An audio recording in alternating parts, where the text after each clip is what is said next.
Bonjour à tous, on se retrouve pour cette vidéo. On va continuer notre lab. Mais avant d'abord de commencer, j'aimerais vous montrer là où j'ai téléchargé ces différents équipements. Et bah, vous venez sur ce lien que je vais mettre sous la description, Inch'Allah. Alors, tout d'abord, on va venir sur InetLab 1 et puis voilà. Après, on va cliquer sur Continue et on va défiler on va défiler jusqu'à trouver nos. Si on veut aussi, on peut rechercher, hein. Par exemple, si je recherche Fortinet, je vais directement trouver ce que je veux, hein. Dans mon cas, c'est le FortiGate version 7.03, pardon. Ok, pour le routeur, on va juste venir aussi chercher, hein. On peut juste venir le chercher directement comme ça. Yes, et il est là direct. Donc, on le télécharge et puis on l'importe. Si vous voulez que je vous fasse une vidéo sur comment importer ces différents équipements, et ben, il n'y a pas de problème. Donc, on va continuer. Dans cette vidéo, on verra juste les configurations de base des différentes interfaces. Telles que le FortiGate, les Forti plus le routeur Edge. On va d'abord commencer par lancer nos équipements. Ok, on va d'abord lancer nos équipements. Ok, je vais mettre pause en attendant que les machines s'allument. Pardon. Ok, comme on constate, les différents équipements sont bien allumés. Donc, on va se connecter à notre Forti admin. En premier temps, il n'y a pas de mot de passe. Mais après, on nous demande d'ajouter le mot de passe, hein. Donc, je vais ajouter un mot de passe. Ok. Et comme que là, c'est sur l'interface port 1 et que là, on est sur le cloud, genre on est pointé sur notre machine virtuelle GNS3 sur l'interface NAT, donc on aura une adresse IP DHCP. Mais si on le souhaite, on peut le mettre en statique, hein. Mais pour moi, je vais le laisser en DHCP. Donc, je vais d'abord vérifier j'ai quelle adresse là-bas. Pour ce faire, je vais juste mettre un petit get system interface physical. Ok, je constate que j'ai cette adresse que je vais copier puis aller sur le navigateur. Il y a un petit réglage qu'on doit faire qui est d'autoriser le service HTTP et HTTPS sur cette interface qui est notre port 1.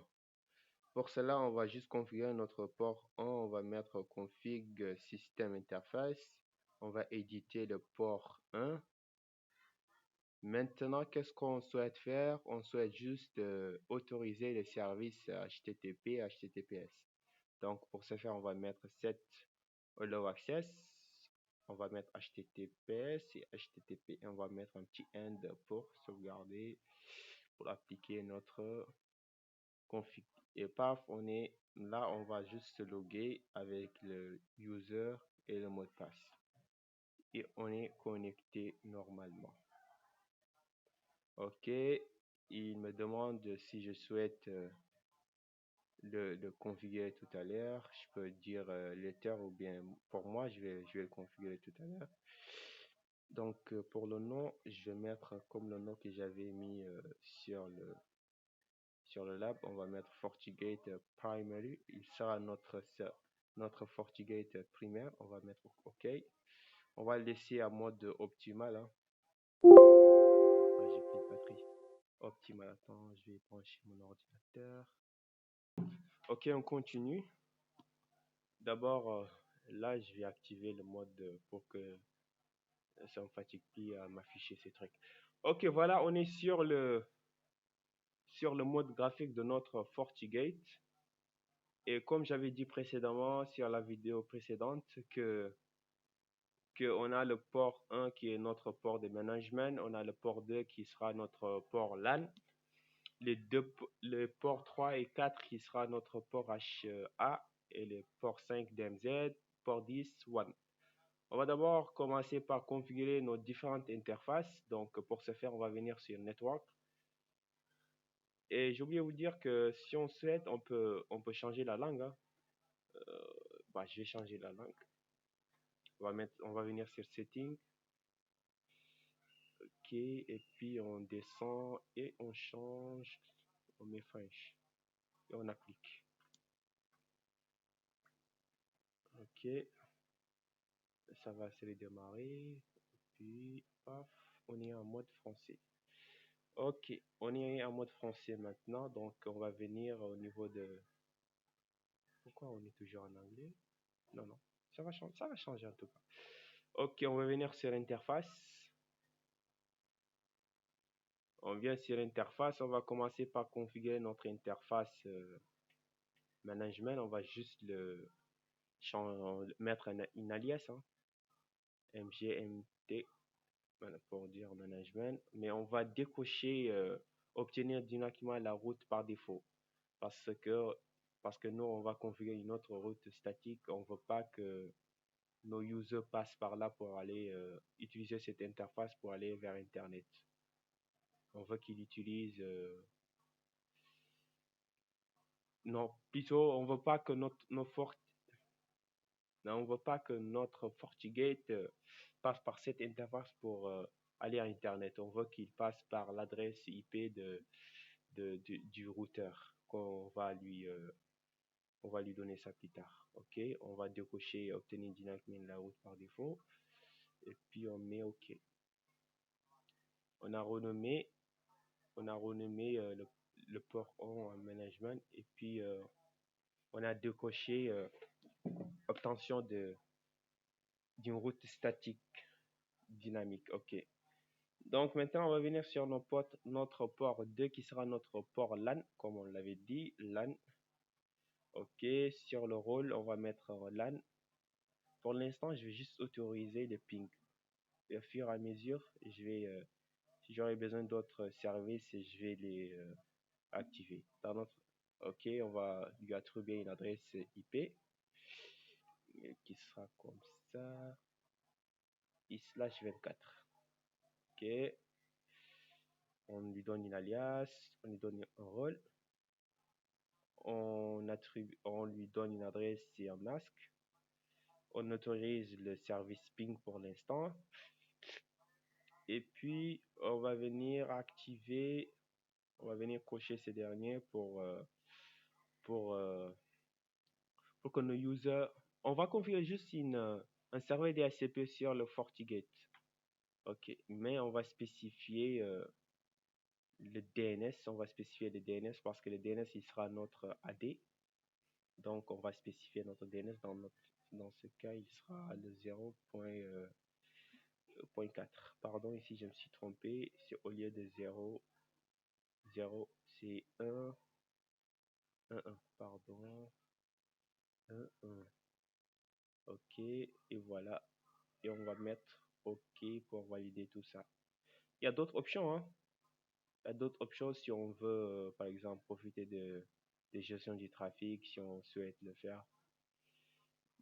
Pour nous, notre cas, on va laisser comme ça. OK, on valide.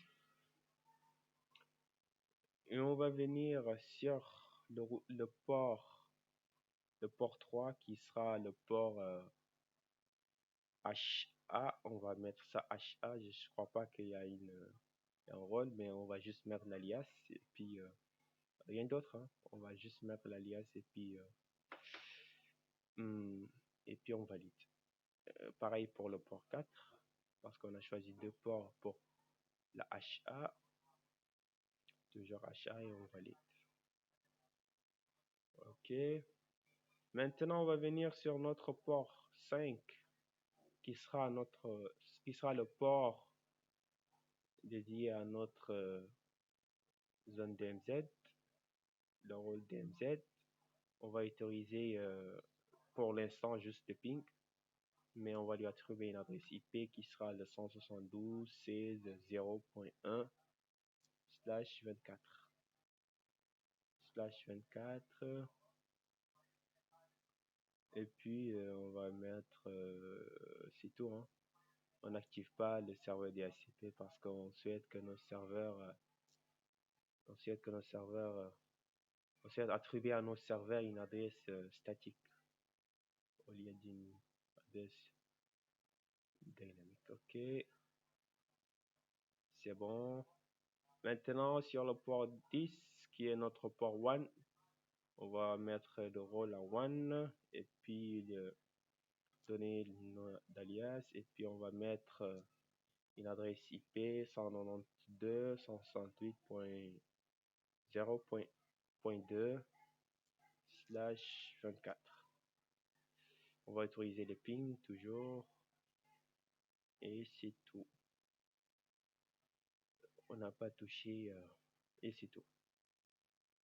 Ok, on a configuré nos différentes interfaces, différents ports et c'est bon. Donc si je souhaite maintenant, je peux utiliser le terminal depuis le mode graphique. Je vais juste sauvegarder ce que je viens de configurer. Donc pour ce faire, on va taper execute backup config flash. Cette commande me permet juste de sauvegarder nos configs. Ok, donc là on va accéder à notre routeur. On va aussi configurer l'interface de notre routeur. Ok, d'abord on va rentrer dans le mode configuration terminal. Je vais d'abord commencer par configurer l'interface qui va vers notre cloud. Ok, donc pour ce faire, je vais juste mettre interface giga 0/1. Et qu'est-ce qu'on souhaite? On souhaite à cette interface d'avoir une adresse IP DHCP. Pour ce faire, on va juste mettre IP adresse DHCP. Après, on va mettre no shutdown pour activer l'interface. Et on attend un peu, on voit que voilà, c'est activé. Maintenant, on peut même vérifier si on a une adresse. Si le cloud nous a attribué une adresse, voilà, on a une adresse IP venant de notre cloud qui est, on peut dire même que c'est notre serveur GNSVM. Ok. Donc dans ce cas, maintenant on va sortir de cette interface, on va configurer l'interface qui va vers le switch 1. Voilà. Donc c'est l'interface giga 0/0. On va lui attribuer une adresse IP 192.168.0.1 avec un masque 255.255.255.0 et on active le port. Ok. Ok, maintenant même on peut tester, on peut faire un ping 192.168.0.2. Pardon, on va mettre du ping.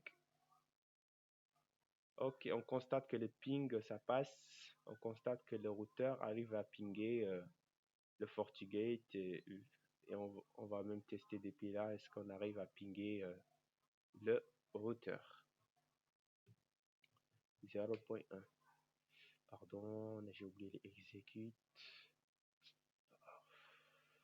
Désolé. Ok, on constate qu'on arrive à pinguer notre routeur. C'était tout pour cette vidéo et on se retrouve à la prochaine vidéo. Merci.